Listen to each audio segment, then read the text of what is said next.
niwaombe sana, kama Qur'ani inavyosema, ndoa inashikwa na mume.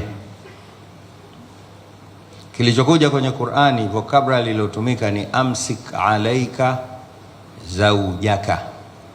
Amsik, nenda kamzuie mkeo. Imetumika neno kuzuia.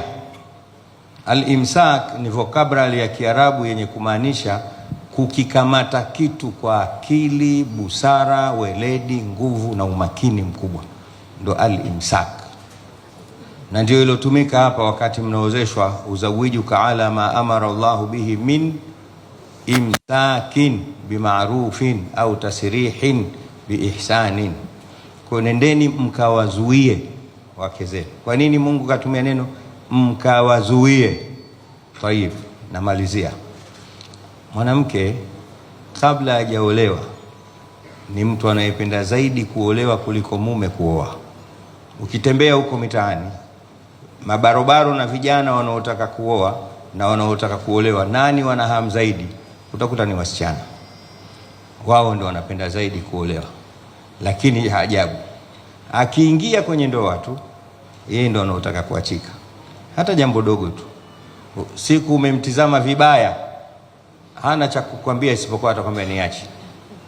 Siku umeshinda naye tangu asubuhi mpaka jioni hujamchekesha, hana atakachokwambia, atakwambia niache.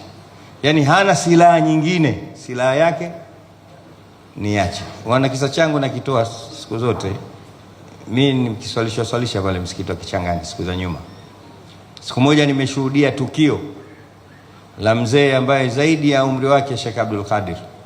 Tupo katika tahiyatu ya mwisho, kabla hatujatoa salamu, nimemsikia mzee yule anasonya ndani ya swala.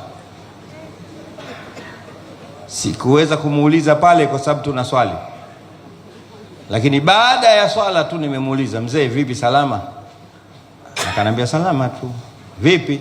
Nikamwambia nimekusikia umesonya. Akanambia ushaoa wewe? Nikamwambia nimeoa na nina mke zaidi ya mmoja. Nikamwambia tusogee pembeni. Akamwambia mama yako, akimaanisha mkewe, naye zaidi ya miaka 40 na kitu, lakini leo kanambia nimuache. Ndugu zanguni, watoto wetu, usiambiwe niache na wewe ukamuacha. Wewe ondoka nyumbani, katafute chochote tu. Hamna ile kumalizana juu kwa juu kama alivyosema Sheikh Kishki.